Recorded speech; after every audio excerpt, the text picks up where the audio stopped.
الله start tayo sa oras. Bismillahirrahmanirrahim. Alhamdulillahi Rabbil Alamin. Salatu wassalamu ala Rasulillah wa ala alihi wa sahbihi ajma'in. Amma ba'd, Assalamu alaikum wa rahmatullahi wa barakatuh. Lahat ng papuri at pasasalamat ay sa Allah lamang, Panginoon ng buong salibutan, at ang kanyang pagpapala ay sa mga ating huling propeta at sa kanyang pamilya at sa kanyang kasamahan, sino man sumunod sa kanya. At magandang araw sa inyong lahat ngayon. Another video dito sa Messenger of Peace Academy. Tayo ay muling naimbitahan ulit at maraming salamat sa 14,000 audience.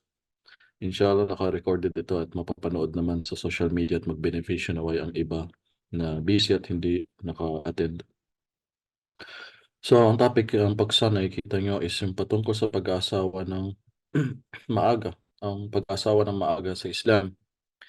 So, tawag dito, inshallah, ma-relate dito lalo kahit yung mga binata nanonood ngayon at nagbabalak mag-asawa kung ano bang tamang edad, tamang panahon para sila ay mag-asawa.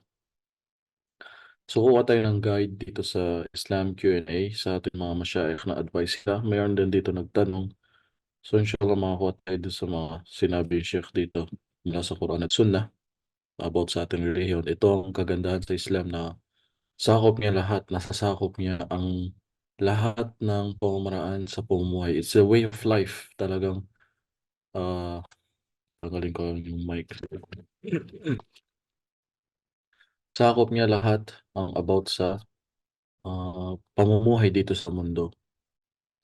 So, way of life, tignan mo sa panahon, sa loob lang ng 23 years na dawa, si Prophet Muhammad, peace be upon him, nagpahayag ng Islam, ay makikita natin sa loob lang ng 23 years na ituro na niya lahat ang pamamaraan ng pamumuhay dito. Paano kumain, paano matulog, paano mag-business, mag-asawa, as in lahat, pakikitungo sa ibang tao, sa kapwa, sa kapitbahay, talagang kumpleto. At saan ka makakahanap ng, let's say, relihiyon na pati saan, anong gagamitin na kanan kamay o kaliwa ba sa pagkain, or kanan na paa o kanan na kaliwang left feet sa pagpasok sa banyo. So lahat talaga is nasakop niya.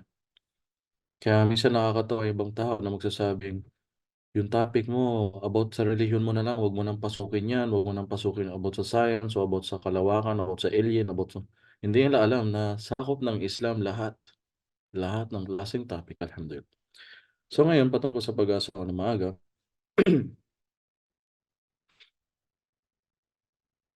alam natin na hindi nagkulang ang Islam sa pagbibigay ng advice mula sa Quran at Sunnah. Sa Quran, nagbigay ng babala about sa pag-iwas sa hindi hindi halal o legal na relasyon, hindi kasal, sa pag-iwas sa mga masasamang bagay, sa pagprotekta sa kanyang sarili simula sa mga pagrelasyon na hindi kasal, girlfriend, boyfriend, or jowa. Unlike yung isa dyan na sinabi niya pwede ang jowa. Panagutan natin sa Allah yung mga iniwan natin sa social media, lalo pag may kinalaman sa batas ng Allah na binag natin. At hindi din nagkulang sa sunnah, sa advice mula sa sunnah ni Prophet Muhammad, peace be upon him, about sa pagkakaroon ng takot sa Allah o pag-iwas sa mga gawain, pagbabawal, at pagkakaroon ng hindi mabuting pag-uugali.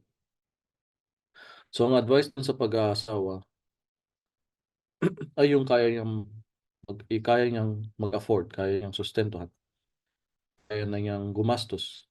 At kung hindi naman niya kaya, ay minention ng Propeta sa Sallam ang pagfa-fasting, ang pag-aayuno, pagfa-fasting niya, ayun, sa taong hindi niya kaya.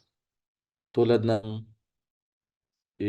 sinalaysay niya Abu Abdullah ibn Mas'ud na kasama nila si Propeta Muhammad sallallahu alaihi wasallam, Binabasa ko po kasi nasa English kaya kailangan pa mag-translate sa utak yung Tagalog. Yung sila ay binata yung bata-bata pa sila, binata pa, young. Sinabi ng propeta sallallahu alaihi wasallam, "O kayong mga binata, mga young men, whoever amongst you can afford it to get married," kung sino sa inyo ang, kaya na niyang mag-asawa, kaya na niyang gumastos o magsustento sa pag-aasawa, then mag-asawa na siya. Dahil ito ay nagbibigay ng proteksyon sa kanya, sa pagbaba ng kanyang mga sa pagproteksyon sa kanyang sarili. Kumbaga ano natin sa malapit na hulugan inshallah. At kung sino naman hindi niya kaya mag-asawa, hindi niya kayang i-afford, ay mag-fasting, mag-ayuno. Dahil ito ay magiging shield para sa kanya. Ito po ay mahahanap sa Sahih Bukhari at Sahih Muslim. So, in-advise din tayo sa na mag-asawa, sa mga may kaya na at hindi sa mga binatang hindi pa kaya ay sabi nga nila, sabay na magtiis muna, mag-fasting. At sa may hindi kayang gumastos o wala pa siyang pera, sinabi din ng Allah sa Quran, yung hindi niya kayang sa malapit na hulugan sa hindi niya kayang mag-asawa ay manatili, umiwas sa mga masasamang yung gawain na relasyon at hintayin niya hanggang ang Allah ay bigyan siya ng biyaya o pagyamanin siya. Basahin niyo lang yung tamang Tagalog nito sa Surah An-Nur, Surah chapter 24, verse 33. 24:33. Tingnan niyo sa Tagalog ang sinabi ng Allah doon, malapit na kahulugan na maisasalin sa Arabic. So, anong edad nga ang pwedeng mag-asawa o nasa tamang edad na pwedeng mag-asawa ang isang Muslim o isang tao, ang isang lalaki o babae na binata? Well, walang binigay, wala sa Quran at Sunnah na nagbigay ng tamang edad. So, depende yan sa sitwasyon ng isang tao kung pwede na ba siya mag-asawa o hindi, kung kaya na ba niya. Basta alam natin na dumating na siya sa tamang edad or tamang pagiging matured, puberty, yung nagdalaga na siya at nagbinata na siya. 'Di ba? Sa babae kapag nagkaroon siya ng mens, kapag sa lalaki ay alam natin na nagkakaroon na siya ng buhok sa mga private parts, sa underarm, or siya ay nagbibinata na sinabi. 'Di ba? Minsan depende ang pagiging binata o dalaga sa edad. May mga iba maaga-aga nagbinata, 'di ba? 10 years old pa lang or pas ng 10, yung iba 15, yung mga depende, 'di ba? Depende sa kanyang pangangatawan. So, walang exact na edad.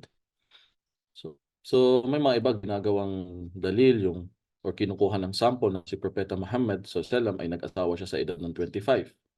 Well, yun ay sa edad niyang yun, doon niya nakikitang ready na siya mag-asawa. So depende sa sitwasyon.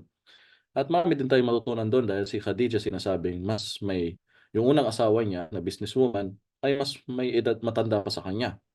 So pwede din yun sa Islam, walang problema kung ang babae minsan ay mas matanda kaysa doon sa lalaki, 'di ba? So marami din tayong makukuhang aral dun ah, history sa buhay niya na about dun sa pag-aasawa niya. At wala din problema kung ang isang lalaki na ay medyo mas may edad kaysa doon sa babae dahil alam natin namatay na si Khadijah radhiyallahu anha, yung unang asawa niya, saka lang siya nakapag-asawa ng isa pa at nakapag-asawa ito lang yung bata-bata o dalagang napangasawa niya na si Aisha. At maraming tumitira dito ang sinasabing sa 6 years old pa lang inasawa na. Well, hindi pa rin malinaw hindi pa rin yun ang totoong nasa history na sinasabi nag-asawa siya ng 6 years old. May mga sinasabing in-engage muna at yun nagkaroon na siya yun dumating na siya sa tamang edad o pagiging dalaga ay saka sila nagsama. So, ibang topic din yun inshallah. Pero hindi totoo yung mga bintang nila. At siya lang napangasawa ni Propeta Muhammad SAW na dalaga. Lahat na napangasawa niya is yung mga balo, divorce, namatay ng asawa, para makatulong ito sa kapwa, sa babaeng nahihirapan na walang sinasabing haligi sa tahanan. Di ba? At magsama yan, haligi ng tahanan at ilaw ng tahanan. So, walang edad na sinasabing, "Oh, kung kailan ka ready." Kung kailan kaya na ng isang lalaki na kaya na niyang, makalbo, kaya na niyang sumakit ang ulo niya, bili ng Biogesic. Well, hindi natin tinatakot yung mga binata dito, pero minsan kasi dahil sa nauuso sa social media ngayon, yung nakikita nilang mga relationship goals ng mga Muslims na mga couple nag-upload ng kanilang ano. Kami alhamdulillah ginabayan kami ng Allah umiwas na sa ganyang bagay. Kahit na yes, naka 3 years ago na yata since nag-stop kami mga panahon ng COVID. Kahit nakakapag-inspire minsan na marami daw mga Muslima, nag-start na daw mag-niqab, nag-start daw mag-hijab dahil napapanood daw yung asawa ko. Pero still, natutunan ko is hindi pa rin bagay sa isang babae ang maging social media influencer or vlogger na nakikita ang itsura niya. Yan, kahit naka-niqab pa yan o ano, kasi ang mahirap dun yung boses. Dahil yung boses ng babae ay hindi aura kung hindi fit na, tukso. Lalo Pilipina 'pag nagsalita medyo yes, soft yung accent niya, malambing kumbaga. Kaya ganun pa man, dahil ngayon sa social media nauuso na talaga, nakikita nila. So, minsan naiinggit yung mga or kakaroon tuloy ng evil eye, 'di ba? Dahil sa mga binatang napapanood lang, mga dalagang nakakanood ng mga ganyan, na naiinggit at gusto na mag-asawa o ganito, ganyan. Ano pa man nakikita nila sa social media ng mga couple goals, na akala nila yun na yun, maganda. Yes, hindi natin aaminin natin maganda ang buhay ng may asawa o yung mga napapanood nila. Pero tandaan nila na hindi lahat yun is totoo. Ang tao, nature natin na minsan ipinapakita lang yung magandang angulo, yung magandang moment lang na nangyari sa buhay natin. Romeo and Juliet sa social media, pero Tom and Jerry sa totoong buhay. Yun ang hindi nila alam. So, yung Romeo and Juliet lang ang pinopost na moment sa social media, pero sa totoong buhay, hindi nila alam na Tom and Jerry yan. Nag-aaway yan. Ang tao hindi nila ipapakita yun. Kunwari perfect couple, perfect family, pero behind the camera, hindi natin alam kung anong totoo behind the camera. Naalala niyo yung dalawang social media influencer na Arabo na sinasabing nai-issue ngayon na hiwalay na daw sila, na sinasabing ito sa ilang taon nilang nagvo-vlog, nagbibigay ng inspiration na pinapakita nila yung two Muslims na paano magmahalan. Pero tignan mo ngayon nagkahiwalay dahil sa evil eye, 'no? Maaaring ito sa evil eye na may mga nainggit at tignan mo.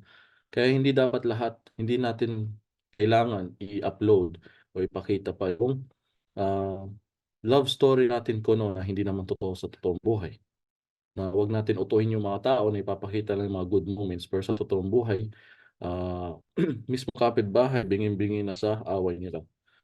So, real talk 'to, 'no? Nanonood ang asawa ko siguro dito sa video kaya alam niya totoo yung sinasabi ko. Yung mga iba minsan tinitignan na perfect, kahit ako may mga lalaking nagko-comment minsan, kasi parang nagseselos na ako minsan na yung between nag-aaway kami mag-asawa lagi ka niyang mini-mention, buti pa si Casey, buti so itong mga babae nagkakamali din about sa'kin ay akala mo perfect lalaki ganyan sa social media, pero sa totoong buhay, alam mo hindi ako makapagsinungaling sa video na ito, nanonood ang asawa ko. So hindi gano'n lahat all the time is perfect. Perfect na babae, perfect na lalaki, perfect na mag-asawa, nakikita natin sa social media. So yun po ang ating tatandaan. So sa edad na pag-aasawa, tulad ng sabi natin depende sa sitwasyon kung kaya ng lalaki. Ako, alhamdulillah, huwag niyong kunin ng aral pero yes, kunan niyo ng aral pero huwag yung edad ko dahil nag-asawa din ako ng aga. I think kana-19 ko pa lang. Yeah, kasi at yung asawa ko yung that time is 16. Okay, so wala sanang mag-ano ng pulis dito, that is past.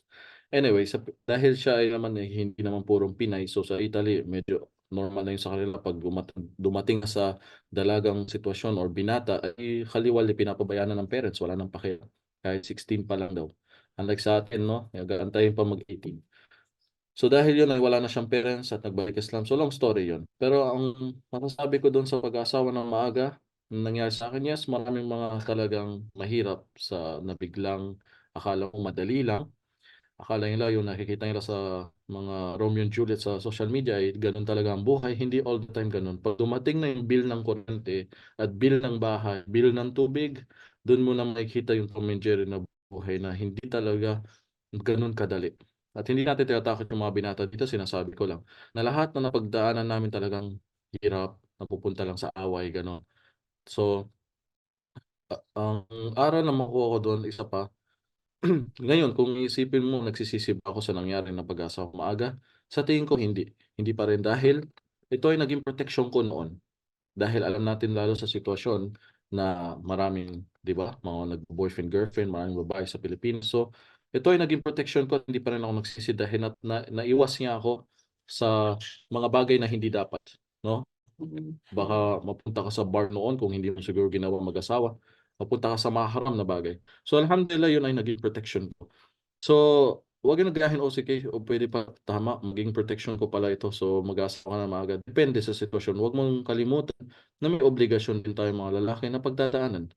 So yung mga sinasabi sa atin na hindi pa tapos sa pag-aaral, makakasira sa pag-aaral, sa atin hindi ko nakikitang totoo po yun na ano naman kung nag-asawa at hindi pa tapos ng pag-aaral baka daw makasira. 'No? Siguro edad puwede na, 19 years old na or lagpas na ng 18 pati si lalaki at babae. Pero minsan nagiging problema is palusot ng magulang, sasabihin ng magulang is hindi pa tapos ang pag-aaral. Sa tingin ko hindi naman totoong nakakaapekto kung wala naman hindi naman ibig sabihin 'pag nag-asawa, eh, mapuputol na yung pag-aaral.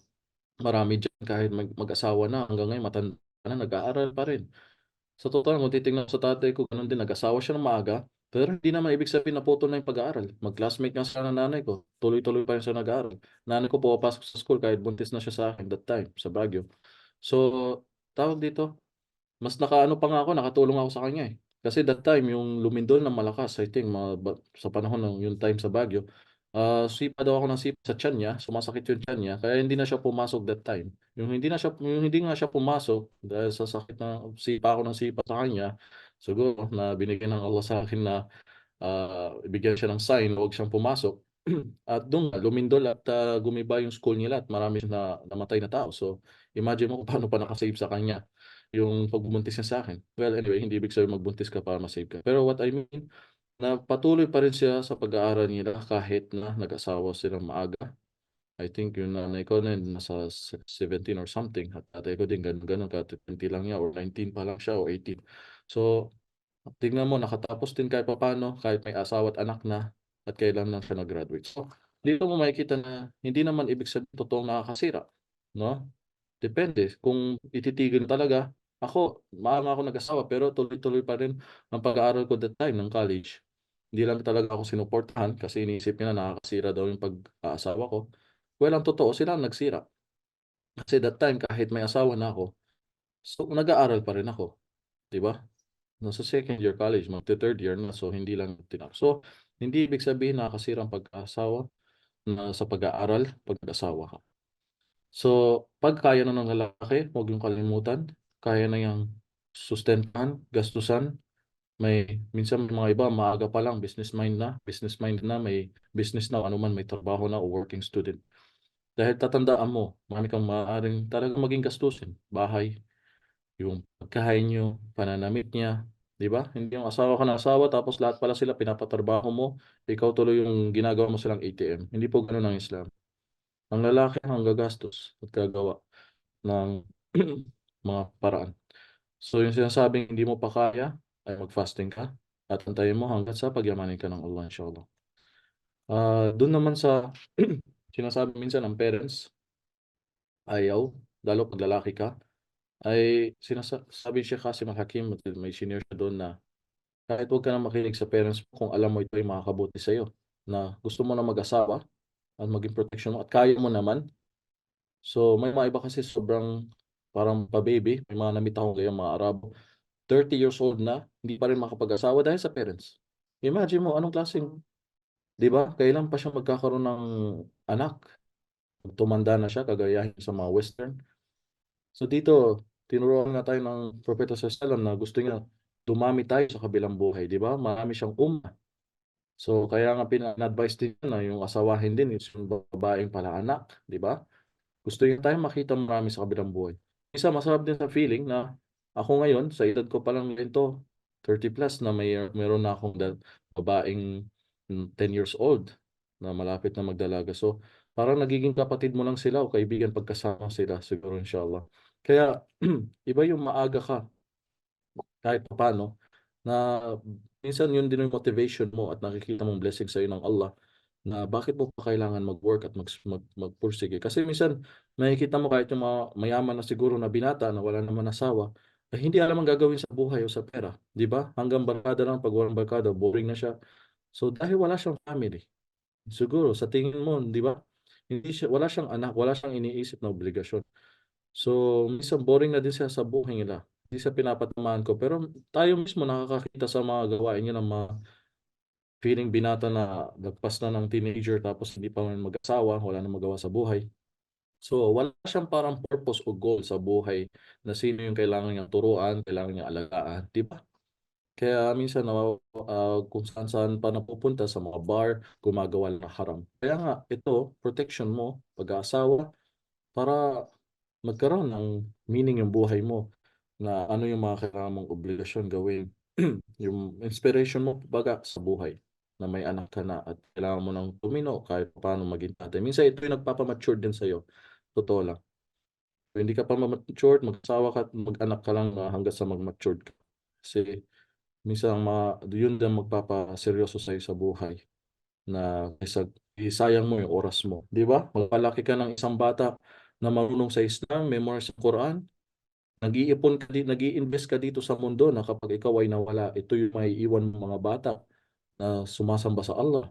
Di ba? Ayaw mo ba na makakita ng may anak kang sinasamba niya ang iyong Panginoon, sinasamba niya ang Allah, nagdadaawa siya, memorize ng Quran, di ba? Sarap sa feeling na may ganon. So, yun ang inshallah hindi natin pinapanggit yung mga single nanonood, sinasabi lang natin na ito, may goal, 'di ba? Yung mga iba kasi career daw first, ano muna, mag-iipon, walang problema doon, inshallah. Pero minsan babae ang gumagawa nito, yung problema eh. Masyadong iniisip yung career, gusto muna mag-London, mag-UK, gusto muna mag Paris.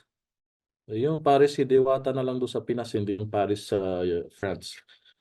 Pero what I mean, masyadong iniisip hangga't sa hindi na yan mamamalayan or sakali nga mamamalayan na may edad na pala siya, no? 30 na pala siya, lagpas na. Hindi natin inaano dito, minamaliit yung mga nasa ganong sitwasyon. Sinasabi lang natin na maaaring ito yung pagkukulang minsan dahil sa nabulag ka sa makamundong bagay na masyadong iniisip yung career, yung pag-iipon.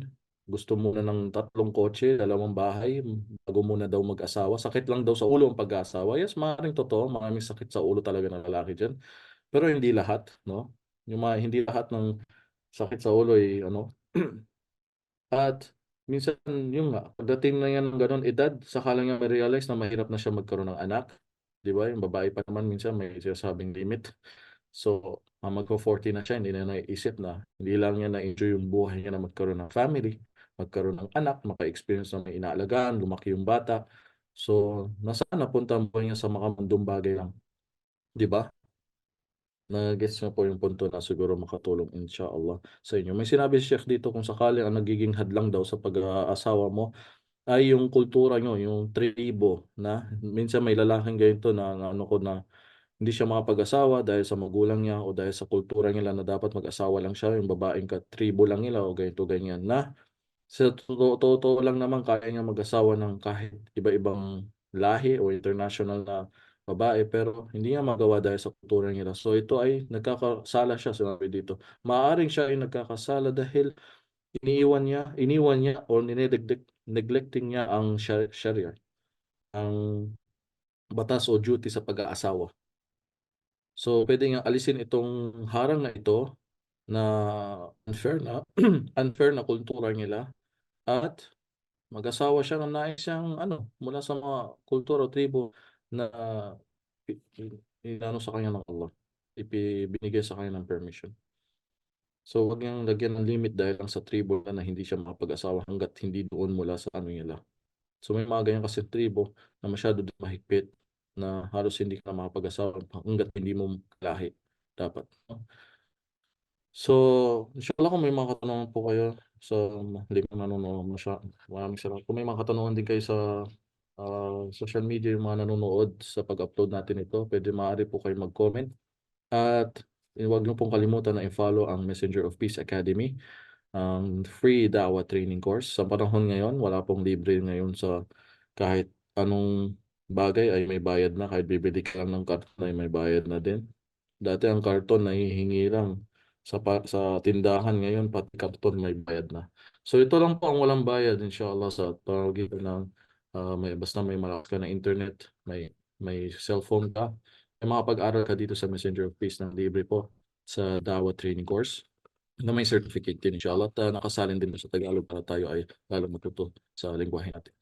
So kung may mga katanungan lang, mag-comment at i-click lang yung link na nakikita niyo sa Messenger of Peace Academy para punta po kayo sa page nila, Messenger of Peace Academy Filipino, sa Facebook, at may YouTube din sila, makakanood kayo ng mga videos doon, at I think may TikTok na din sila. So kung wala pong katanungan, inshallah, okay, sana masabi ko yung mga kailangan ditong malaman. Meron din ako naalala, isang hadith, alam natin yun, na binigyan tayo ng idea ng propeta. Tayo mga lalaki, binigyan tayo ng idea na ano yung, apat na klaseng babae na aasawahin natin, no? Nabinigay tayong idea ng propeta na ang unang babae is yung nga, yung kagandahan niya, nag-asawa ka dahil sa kagandahan niya, or nag-asawa ka sa isang babaeng dahil sa lineage niya o posisyon ng pamilya niya, yung kilalang pamilya or kilalang may posisyon. Pangatlo is yung babaeng dahil sa yaman niya, siya ay may kayamanan. At pang-apat is yung sa kanyang relihiyon, siya ay babaeng practicing relihiyosa. So, the best doon is yung babaeng practicing sa Islam. So, yun din ang tinuro sa ating propeta. Binigyan na tayo ng ideal, kumbaga, tayong mga lalaki kung sino. Kasi mga iba kung sino-sino na inasawa na hindi nakakabuti sa kanyang future dahil sa padalos-dalos na kung sino na lang inasawa niya dyan, lalo pag non-Muslims at non-Muslim pa na hindi talaga makajus o anong ginagawa na hindi maganda, na kung saan bibiktima dito is yung mga anak niya. Mga anak din niya magsasuffer sa future dahil tandaan mo, ang pinipili mong babae ay siyang magiging guro ng mga iyong anak sa bahay. Kaya kung ang klaseng babae ang pinili mo, tandaan mo na ito yung pinili mo magiging teacher ng mga anak mo sa bahay. Sana may nagsabi sa akin ito noon bago ako mag-asawa, pero alhamdulillah, ma-mature din tayo sa mga mistake natin at doon ko din na-realize. Kaya at least napagdaanan ko at share ko din sa inyo, inshallah, ang mga posibleng mangyayari at pag-iingat dapat sa pag-aasawa. So maraming salamat. Naway, gabayan tayo ng Allah, bigyan tayo ng mabuting asawa, lalaki man o babae, natuturo sa atin kung paano makapasok sa paraiso, paano sumunod sa utos ng Allah, ano yung mga kailangan natin matutunan. Bigyan tayo ng magandang mga anak na may mabubuting loob at pagrespeto sa magulang at pagsunod sa Islam, at siyang magiging investment natin dito sa mundo na mananalangin sa atin para tayo ay malagay sa magandang kalagayan sa kabilang buhay at maiwasan yung parusa ng Allah sa libingan, na kapag itong mga anak mo ay nagdua para sa iyo at gumawa ng mga bagay na kabutihan, na ito yung the best investment mo din sa mundo. Allahu alam. Jazakumullah khairan po sa panonood. Paki-share po ito. At sa susunod muli na pagtitipon ulit natin, inshallah, sa Messenger of Peace Academy. Maraming salamat po sa inyo. Subhanallah wa bihamdihi. Asyhadu an la ilaha illa ant. Astaghfiruka wa atubu ilaik.